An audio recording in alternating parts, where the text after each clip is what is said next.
बिस्मिल्लाहिर्रहमानिर्रहीम। तुमसे है पाकिस्तान में खुश आमदीद। मैं हूँ साजिद हुसैन। मजबूत मुस्तहकम पाकिस्तान पर हम बात करते हैं। हम बात करते हैं कैसे मुल्क व मिल्लत की तामीर और तरक्की में हमने अपना किरदार अदा करना है। मौजूदा सियासी सूरत हाल में PTI को एक और झटका। PTI पार्लियामेंटेरियन सरजी अब बन रही है। हमने देखा कि पंजाब में तहरीक इस्तेहकाम एक नई पार्टी वजूद में आई जिसमें बहुत सारी PTI के सीनियर रहनुमा उड़ान भर के चले गए। अब KPK की शायद बारी है कि अब KPK में भी PTI पार्लियामेंटेरियन बनने जा रही है, जिसको लीड करेंगे साबिक CM KPK परवेज़ खटक साहब। कौन कौन वहाँ शमूलियतें करेंगे? बहुत सारे उन्होंने ऐसे सवालात भी किए कि कहा कि PTI में इलेक्शन न करवाना भी एक राज है जो कि बाद में पता चलेगा और तशवीश होगी। तो ये कौन से राज हैं, इस पे भी बात करेंगे। फिर हम बात करेंगे हुकूमत वक्त इलेक्शन कब अनाउंस कर रही है। मुल्क में फिर चेमा गोइयाँ हैं कि इलेक्शन अभी नहीं हो रहे सर, इलेक्शन लेट होंगे। लेकिन सिंध में तो चैप्टर क्लोज़ होने की तरफ हुकूमत सिंध कह रही है कि हम वेरी सून तहलील कर देंगे असम्बलियाँ और निगरां सेटअप आ जाएगा।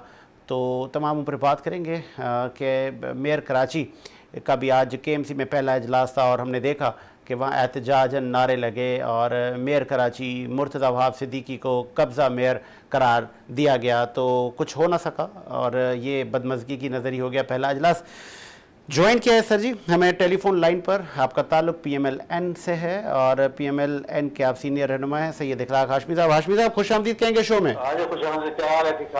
जी ठीक। हाशमी साहब पहले ज़रा हम वफाक पे आ जाते हैं क्योंकि वफाक की आपकी हुकूमत है और आप लोग बड़े धड़ल्ले से अभी तक हुकूमत चला रहे हैं। तो ये कब सर 10 या 12 अगस्त को आप लोग ये निशिस्तें, ये वजारतें छोड़ रहे हैं? बिल्कुल बिस्मिल्लाहिर्रहमानिर्रहीम। मैंने कहा बिल्कुल जैसा कि शहबाज शरीफ साहब ने कहा है कि अगस्त के 12 से पहले पहले हम अपनी हुकूमत छोड़ देंगे और उसके बाद इलेक्शन कमीशन का काम है कि वो उसकी डेट अनाउंस करे इलेक्शंस की। जो है जो हमारा काम है हुकूमत जो है 12 से पहले पहले हम छोड़ देंगे। जो है वजीर आजम कौन आ रहा है? कोई सीट एडजस्टमेंट और बड़ी बैठकें हो रही थी, कुछ मामला तय हुए? नहीं, आसिफ जरदारी साहब से जो मीटिंग हुई है शहबाज शरीफ साहब की, उसमें ये जो ना ये तय किया गया है या जो मामला तय हुए हैं वो ये हुआ है कि किसी सियासी आदमी को जो है निगरान वजीर बनाया जाए। जो ना किनको? किसी सियासी आदमी को निगरान वजीर बनाया जाए जो ऐसे अंडेरम हुकूमत को चला सके और जहां मुल्क छोड़कर जा रहे हैं उसी जगह उससे उस मुल्क को और मजबूत कर सके। जो ना पीपल्स पार्टी का ये कहना है कि वजीर आजम बिलावल भुट्टो जरदारी आ रहे हैं। देखिए हर आदमी का अपना हक है। पीपल्स पार्टी भी बड़ी जमात है पाकिस्तान की, उन्हें अपना ये हक पहुंचता है कि वो अपने वजीर आजम का ऐलान करें और हमें भी हक पहुंचता है कि हम हमने जैसे ऐलान किया है कि मोहम्मद नवाज शरीफ साहब जो ना वजीर आजम होंगे, आइंदा 34 दफा वजीर आजम बनेंगे नवाज शरीफ साहब। तो हर सियासी पार्टी का हक है कि वो वजीर आजम का अपना नॉमिनेट करे। जो ना अच्छा, एक बड़ा एक तल्ख हकीकत है, मुमकिन है कि क्योंकि आप स्ट्रेट फॉरवर्ड जवाब देते हैं, आपको इल्म में होगा कि चेयरमैन PTI का नाम लेने से उसकी तस्वीर लगाने पर भी पाबंदी है। यही पाबंदियां आपके कायद साबिक वज़ीर आज़म नवाज शरीफ साहब पर भी किसी दौर में लगी थी और हम मीडिया वाले उनको फॉलो कर रहे थे पाबंदी को।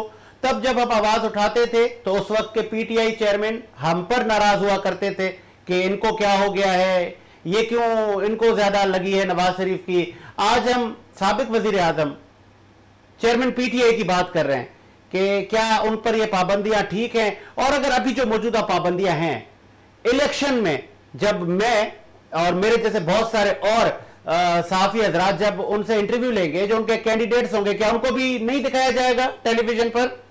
नहीं, देखें अपना साजिद भाई, इसमें मसला ये कि ये कैमरे का मसला है, हमारा मसला नहीं था ये। और मैं सिर्फ ये कहूंगा कि इमरान खान के कुछ भी नहीं हुआ जो नवाज शरीफ के बोलने पर पाबंदी थी, जबकि नवाज शरीफ ने कभी गलत कोई तकरीर नहीं की, गलत कोई अल्फाज नहीं गए, कभी गलत बात नहीं की। लेकिन इमरान खान ने तो इतनी गलत बातें की हैं, इतनी गलत बातें कर करके उन्होंने तो पाकिस्तान के अहमियत तबाह कर दिया है। जो ना और ये इस वजह से जो ना उन्हें ये भुगतना पड़ रहा है। और ये क्या कैमरा का फैसला है, किसी गवर्नमेंट का फैसला नहीं है ये। उसमें ये गए भी थे कोर्ट के अंदर। और उसके बाद ये कि ये जो ना आगे जो इलेक्शंस आ रहे हैं उसमें क्या पॉलिसीज बनती हैं, निगरान हुकूमत के जो वो क्या पॉलिसीज बनाती हैं, आया कि इमरान खान की पाबंदी हटाएंगे नहीं हटाएंगे, तो वो उनका मामला है, हमारा मामला तो नहीं है ये। आपकी सिंध में क्या तैयारी है PMLN की जनरल इलेक्शन में? आप लोगों के मुशावरात भी जारी हैं, तो आप लोगों की कितनी तैयारी है, या इस बार भी कौम देखेगी कि आप लोगों की PP और नून इनकी मांडवाली है, पहले से ही तय हो गए मामला? नहीं, ये देखिए, सिंध में हमें बड़ी उम्मीद है कि नवाज शरीफ साहब जो सितंबर में आ रहे हैं, तो वो आने के बाद जो है ना, इंशाल्लाह नून लीग को टिकट दिए जाएंगे, सूबाई भी और कौमी भी, और भरपूर तरीके से यहाँ कैंपेन चलाई जाएगी। और हमने यहाँ तक कहा है कि मरीम नवाज साहबा या नवाज शरीफ साहब भी चक्कर लगाएंगे और बिल्कुल इलेक्शन कैंपेन में हिस्सा लेंगे सिंध के अंदर जो है ना, क्योंकि नवाज देखिए, नून लीग जो है बड़ी पार्टी है और वो तमाम सीटों पर अपने आदमी खड़े करेगी सिंध में जो है ना। वहां पर सिंध में पार्टी आपकी मुनज़्ज़म है?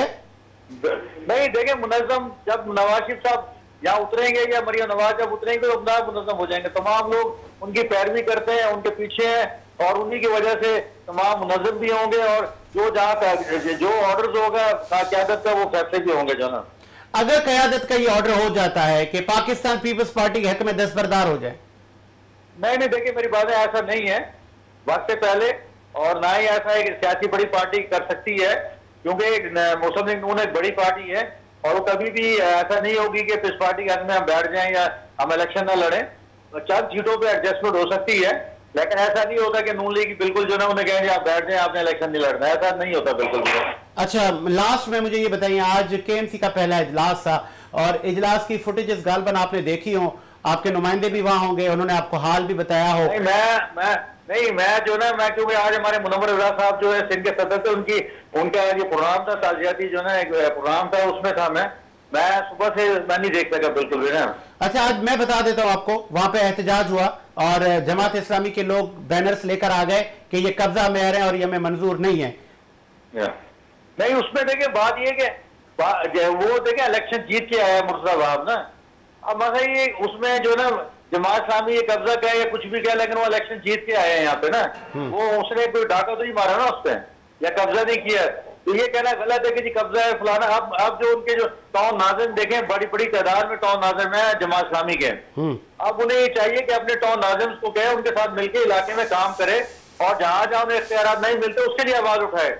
तो अब ये उनका ये काम रह गया, बाकी ये कि कब्जा और फलाना और ये पुरानी बातें हो गई, इस पर वक्त जाया ना करे जमात इस्लामी जो ना। ठीक है जी, बहुत शुक्रिया आपका हाशमी साहब, आपने टाइम दिया और PMLN का मौकिफ आपने बताया, और हमारी कोशिश होती है कि बोथ साइड दोनों तरफ से मौकिफ लिया जाए, अपोजिशन को भी मौका दिया जाए कि वो अपने मौकिफ को आवाम तक पहुंचा सकें। और फिर हमने देखा कि KMC का इजलास हुआ और वहाँ पे नारेबाजी की गई। फिर उसके बाद मेयर कराची मुर्तज़ा वहाब सिद्दीकी ने भी एक प्रेस कॉन्फ्रेंस दाग दी, और प्रेस कॉन्फ्रेंस में उन्होंने कहा कि अगर आपको शेरवानी चाहिए तो मैं आपको भिजवा देता हूँ, लेकिन आप कराची की तामीर और तरक्की में रुकावट ना बने। ये कहना था मुर्तज़ा वहाब सिद्दीकी का अमीर कराची हाफिज़ नईम को। और इस वक्त इसरार गालबन हमें इसरार अब्बासी साहब ने ज्वाइन किया है। आप सीनियर लीडर हैं पाकिस्तान तहरीक इंसाफ के। इसरार अहमद अब्बासी साहब, क्या आप सुन सकते हैं?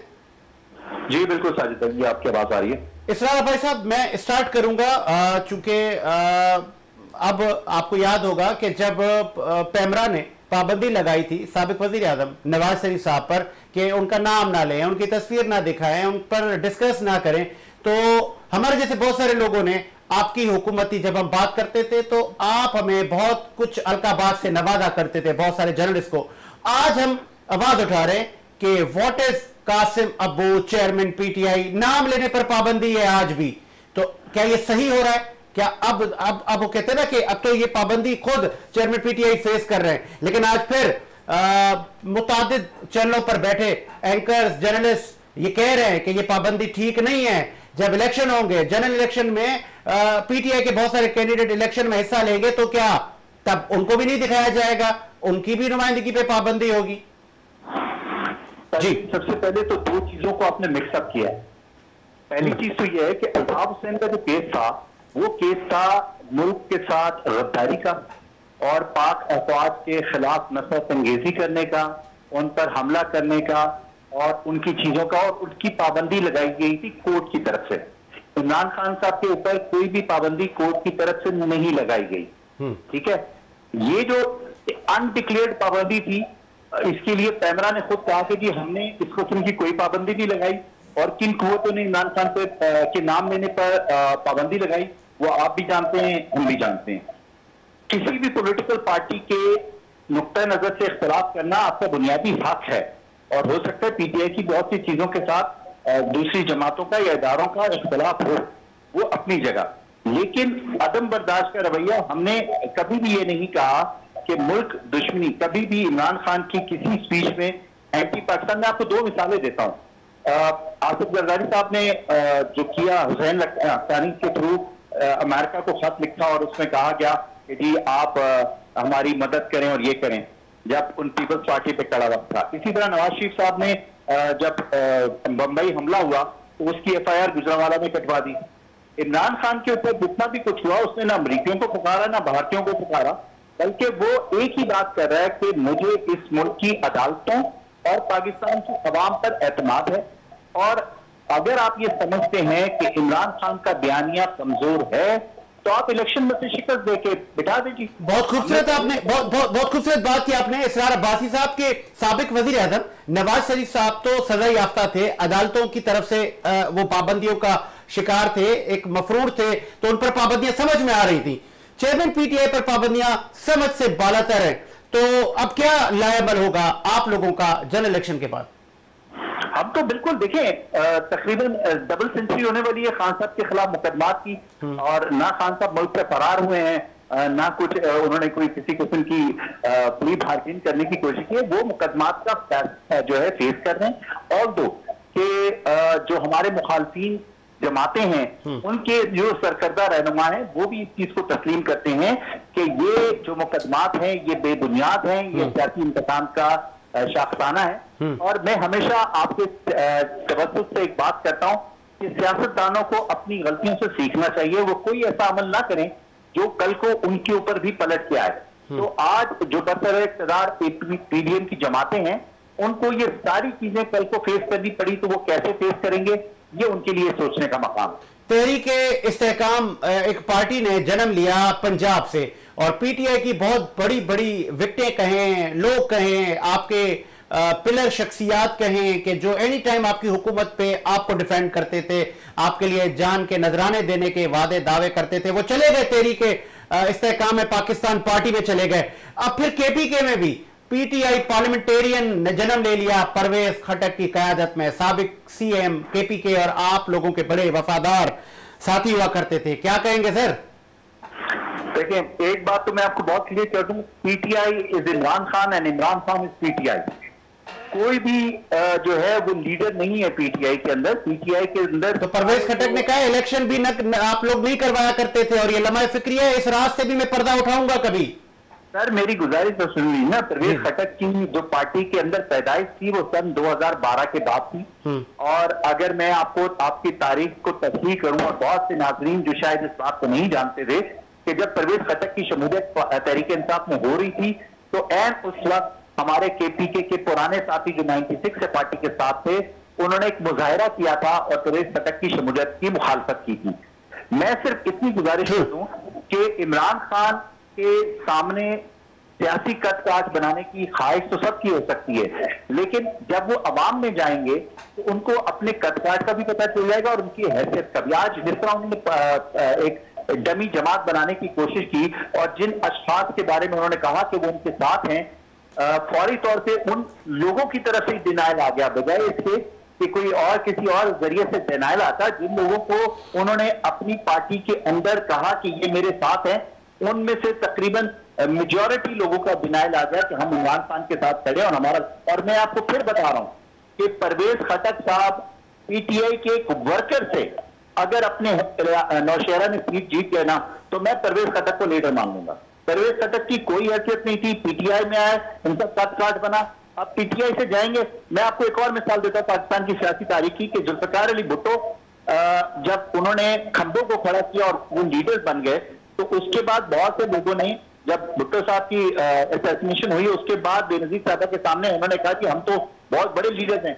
तो बेनजीर भुट्टो ने जब अपनी पॉलिटिक्स शुरू की तो उन तमाम सरकर्दा लीडर्स के बगैर की और उन्होंने पार्टी को हुकूमत तक पहुंचाया। तो लीडरशिप जो होती है वो इंपॉर्टेंट होती है। जो लोग सेकंड टियर थर्ड टियर होते हैं, मैं आज भी कहता हूं पीटीआई के अंदर आइडियोलॉजिकल लीडरशिप इतनी अच्छी मौजूद है। हाँ, हमने ये जरूर कहा कि शायद हमने वो पॉलिटिकल मैच्योरिटी नहीं है जो दूसरी जमातों से आए हुए लोगों के लिए हमने स्पेस क्रिएट की, उनको आला ओहदे दिए, सब कुछ किया। लेकिन मैं आपको 3 मिसालें और देता हूं। जावेद हाशमी साहब तहरीक इंसाफ में आए, पाकिस्तान का सदर बना दिया गया उनको पीटीआई का, लेकिन जब वो पार्टी छोड़ के गए वो अपनी मुल्तान की सीट नहीं जीत सके और वहां पर एक गैर मारूफ शख्स ने उनको शिकस्त दे दी। इसी तरह और भी आप जितने भी लोग ले लें, मैं आज आपके प्रोग्राम की ये क्लिप संभाल के रखिएगा, जितने लोग पाकिस्तान तहरीक इंसाफ छोड़ के गए हैं वो किसी भी पार्टी के टिकट पे इलेक्शन लड़ लें, जीतना बहुत दूर की बात है। अगर वो अपनी जमानत बचाने में कामयाब हो गए तो मैं आपके प्रोग्राम के शुरका को खुद दावत दूंगा। बहुत खूबसूरत आपने बात की। लास्ट में मुझे ये बताइएगा, केपीके और पंजाब में तो हलचल हम देख रहे हैं, सिंध में क्या सरप्राइज तो नहीं आ जाएगा वेरी सुन? किस लिहाज से आप पार्टी के लोगों के बारे में कह रहे हैं? जी जी जी, तो सिंध में नज्म ज़ब्त अभी बाकी है। देखिए, मैं फिर कह रहा हूं कि इमरान खान के साथ खड़े होने से ही पीटीआई की लीडरशिप है। जिन अशखास को यह शौक या जौम है कि वो अपने जोर पे एक काउंसिल का इलेक्शन भी लड़ सकते हैं, वो बिल्कुल आए और मुकाबला करें पीटीआई का। तो जो भी कदावर शख्सियात थी पीटीआई के अंदर, चाहे वो किसी भी सूबे से उनका ताल्लुक हो, जब वो इलेक्शन में जाएंगे और पीटीआई का एक आम वर्कर उनके सामने होगा तो उनको अपने कद का भी पता चल जाएगा और पीटीआई की हैसियत का भी पता चल जाएगा। लास्ट में मुझे ये बताइएगा इसरार अहमद अब्बासी साहब, क्या आपको लगता है कि हुकूमत वक्त संजीदा है, 12 अगस्त को केयर टेकर हुकूमत आ जाएगी? देखिए, मैं एक और इम्पोर्टेंट बात आपके करना लूं, ये हुकूमत जितनी हीलोजत कर सकती थी ना, जितने बहाने बना सकती थी, बना दिए। ठीक है, अब गेम इनके हाथ से भी निकल चुकी है। ठीक है, अब ये जितना मर्जी ये कोशिश कर लें, अब इनके हाथ में भी कुछ नहीं रहा और अल्टीमेटली इलेक्शन होना ही होना है। अब उस इलेक्शन की शफाफियत के ऊपर सवाल उठने से पहले तमाम पॉलिटिकल जमातियों को ये सोचना चाहिए कि हमें एक फ्री एंड फेयर इलेक्शन चाहिए या एक सिलेक्टेड मैंडेट का इलेक्शन चाहिए। बहुत खूबसूरत बात की आपने, बहुत शुक्रिया आपका इसरार अहमद अब्बासी साहब। आपने पाकिस्तान तहरीक इंसाफ का मौक़िफ़ बयान किया और उनका कहना था कि ये होता रहता है, ये पाकिस्तान की सियासत में कोई नई बात नहीं है। बड़ी बड़ी पॉलिटिकल पार्टीज़ की बड़ी बड़ी पिलर शख्सियात ने वक्त आने पर अपनी वफादारियाँ तब्दील की हैं। बहरहाल लीडरशिप मोस्ट इम्पॉर्टेंट होती है। तो इस वक्त तो और उनका सही कह रहा था कि पाबंदियाँ मुख्तलिफ अदवार में मुख्तलिफ लीडरों पर रही हैं। आज ये इन्हीं पाबंदियों की ज़द में चेयरमैन पीटीआई भी आए हुए हैं और उनका नाम लेना भी सर मना है। चेयरमैन पीटीआई हम उनको कह सकते हैं। इस वक्त हमें ज्वाइन किया है इंसान दोस्त पार्टी के आप चेयरमैन हैं कैस मंसूर साहब, कराची की मारूफ शख्सियत। सर खुश आमदीद कहेंगे शो में। जी अस्सलाम वालेकुम सर, कैसे हैं? ठीक है जी, वालेकुम अस्सलाम। गालबन आप एनए का इलेक्शन भी कंटेस्ट करेंगे, उसके बाद आपकी जो समाजी एक्टिविटीज हैं शहर कायद में वो तकरीबन रोज ही होती है। तो सियासत और फिर ये अवाम की खिदमत, तो कोई फलाही तंजीम बनाने का प्लान है सर या कि सिर्फ सियासत करनी है मंसूर साहब? नहीं सर, फलाई तंजीम नहीं बनानी, सिर्फ सियासत करनी है। और फलाई जो काम है वो अपनी मदद आपके तहत ही करना है, वो डोनेशन फंड लेके नहीं करना, वो इसी तरह करना है जैसे हम कर रहे हैं। अभी भी मैं यूसुफ होट ही जा रहा हूँ, ठीक है, इसी तरह हमने करते रहना। वो सियासत का जो भी रिजल्ट हो, लेकिन काम ये छोड़ना नहीं है इंसानियत का, इंशाअल्लाह ताला। अच्छा, आज आपने ये भी देखा होगा कि केएमसी में पहला इजलास था और वो किसी भी नतीजे से बरक्स और मुलतवी हो गया और आपने देखा वहां पे जमात इस्लामी के लोगों ने बैनर उठाए हुए थे और मुर्तज़ा वहाब सिद्दीकी को कहा कि आप कब्जा मेयर हैं, हमें मंजूर नहीं है।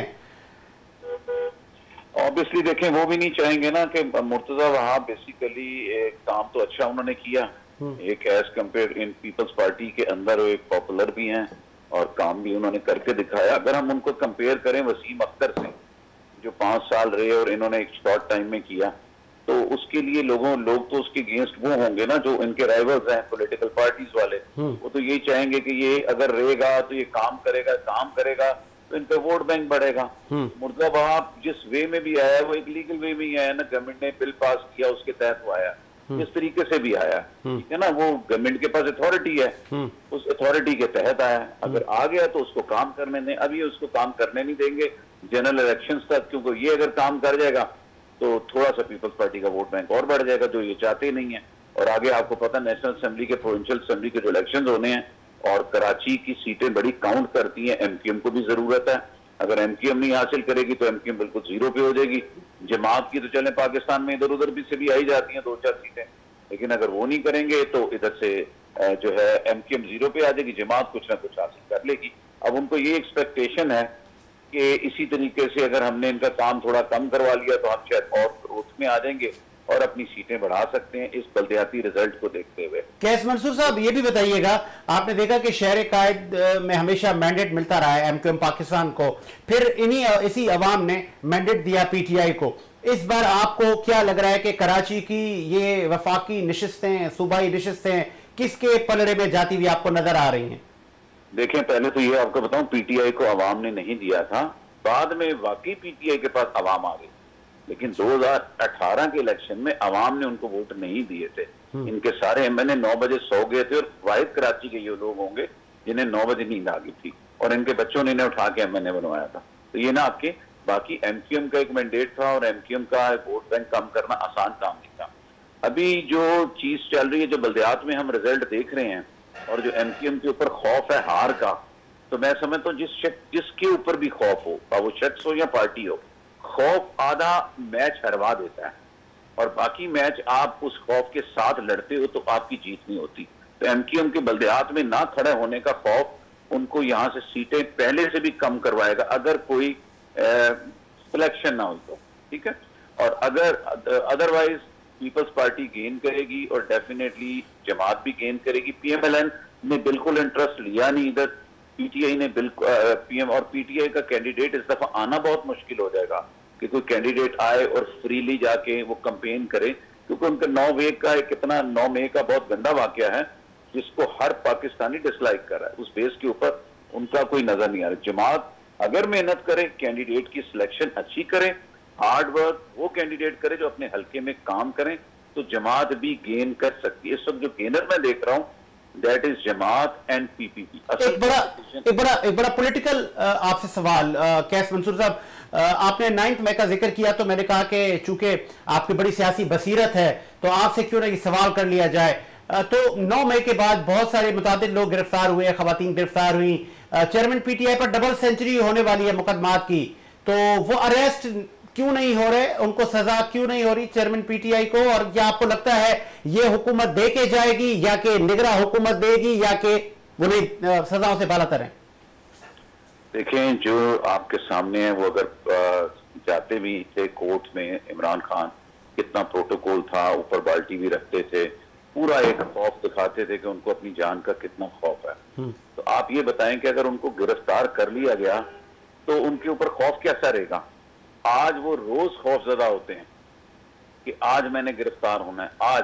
तो हुकूमत और पॉलिसी मेकर्स ने उनके ऊपर एक खौफ डाल दिया। मैंने आपको क्या कहा, आधा काम खौफ खराब कर देता है। अच्छा, ठीक है ना, खौफ आ जाए तो आप विनर नहीं बन सकते, तो उनके ऊपर एक खौफ डाल दिया है। और मैं नहीं समझता इनको अरेस्ट कराएंगे इलेक्शन तक। अच्छा, इनके ऊपर खौफ ही डालेंगे। अच्छा। और आप देखें, खौफ डाल डाल के इन्हीं की पार्टियां अपनी पार्टियां बना रही हैं, इन्हीं के लोग अपनी पार्टियां बना रहे हैं। और इंसान अकेला जब रह जाए तो वो बहुत नेगेटिव थॉट्स आती हैं और उसका दिल भी बैठ जाता है साइकोलॉजिकली। और अब जब वो अपने बंदों को भी जाते देख रहे हैं तो आधा उनके ऊपर वैसे सियासत का खौफ है, कोर्टों का खौफ है अरेस्ट होने का, और आधा खौफ जो बाकी रह गया है वो इनके लोग जो इनको छोड़ के सियासी पार्टी। अब आप कभी सोच सकते थे इमरान इस्माइल जैसा आदमी छोड़ जाएगा? अब सिर्फ अलवी साहब रह गए हैं, अब वो आफ्टर रिटायरमेंट क्या इनको कंटिन्यू कर सकते हैं? केपीके से भी आज सरप्राइज हुआ है पीटीआई को, पीटीआई पार्लियामेंटेरियन बन रही है सर परवेज खटक साहब की क़यादत में। देखें सर, हर सूबे में आप खुद देख लें कि आपके जो उम्मीदवार है, जो पार्टी है, वो जेयूआई है केपीके की। डेफिनेटली मौलाना साहब ने इतना एफर्ट किया इस पूरी पीडीएम को बनाने में, लेके चलने में, इनको मिलाने में, इतने दुश्मनों को दोस्त बनाने में। तो डेफिनेटली उन्होंने गेन तो करना है, और वो गेन करेंगे इसी ग्रुप के साथ। और टारगेट तो दूसरी सबसे बड़ी ये चीज है, गुरूर बड़ी बुरी चीज है सर। और खान साहब और उनके बंदों की जो लैंग्वेज हर एक के बारे में रही है, आज देख लें उसका रिजल्ट क्या आ गया। तो मेरी जो सियासी सोच जो कहती है वो यही कहती है कि अभी पीटीआई को कैंडिडेट्स मिलना बड़ा मुश्किल हो जाएगा, कि ये हर जगह कॉन्टेस्ट भी नहीं कर सकेंगे। और अब अगले 5 साल के लिए जब खान साहब नहीं होंगे तो 78-79 ईयर्स के हो जाएंगे, तो और अरेस्ट उसके बाद हो सकते हैं, उससे पहले नहीं हो सकते। एलिगेशंस करके उनको गंदा कर दिया जाएगा, जो कि हकीकत है, होना भी चाहिए। अगर किसी ने गलत काम किया तो उसको हाईलाइट होना चाहिए। और मैं कौम को जरूर कहूंगा कि आप वोट पार्टियों को मत दें, आप कैंडिडेट्स को दें। किसी भी पार्टी में ये जरूरी नहीं कि आज जमात अपने सारे कैंडिडेट बहुत अच्छे रख रही है, उनके पास कैंडिडेट बुरे होंगे, पार्टी अच्छी है लेकिन उनके बुरे कैंडिडेट को ना दें। अगर पीपल्स पार्टी बहुत अच्छा काम करी तो उनके 4-5 कैंडिडेट अगर गंदे होंगे तो कैंडिडेट्स को ना दें। कैंडिडेट किसी भी पार्टी का है, आपका मुल्क का है, आपका भाई है, आपका पाकिस्तानी है, आपका शहरी है, आप उसको दें, लेकिन select the right candidate instead of select the right party. Party candidate पे चलती है और कैंडिडेट पार्टी पे। तो कैंडिडेट अच्छा इस दफा कौम ने सिलेक्ट कर लिया तो वो अंदर जाके कहते हैं ना सर कि एक बंदा कुछ ना कुछ तो नरम दिल रखेगा ना, एक ईमानदार आदमी। एक करप्ट आदमी जाएगा तो वो करप्ट चीजें ही निकालेगा, एक ईमानदार आएगा तो कुछ ना कुछ तो बचाएगा इस कौम का। इसलिए सब लोगों को ईमानदार और अच्छे कैंडिडेट्स को वोट देना है इंस्टेड ऑफ पार्टी को वोट देना। ट्रू, ठीक है जी, बहुत शुक्रिया आपका कैस मंसूर साहब, आपने कीमती वक्त दिया। और जी जिक्र चल रहा था आज पाबंदियों का, और वो पाबंदियां पैमरा ने लगा रखी हैं कि आपने चेयरमैन पीटीआई का नाम नहीं लेना, आपने उनको चेयरमैन पीटीआई कहना है, आपने उनको कासिम के वालिद कहना है, लेकिन नाम नहीं लेना, उनकी तस्वीर नहीं लगानी। लेकिन क्या ये पाकिस्तान के लिए, पाकिस्तान के निज़ाम पॉलिटिक्स के लिए, पाकिस्तानी अवाम के लिए क्या ये दुरुस्त फैसले किए जा रहे हैं? जो फैसले कर रहे हैं, कल माजी में वो भी इन चीज़ों से गुजर चुके हैं, मुमकिन है आगे फिर ये उनको फेस करना पड़े। तो मुल्क किस सिमत जा रहा है? जनरल इलेक्शन करीब हैं, तो आम अवाम किसकी तरफ देखे? इन तमाम चीज़ों पर हमने बात की, इसी उम्मीद के साथ कि मेरा मुल्क शादाबाद रहे। मुझे साजिद हुसैन को इजाज़त दीजिए, मुलाकात होगी नए प्रोग्राम के साथ। अल्लाह हाफ़िज़।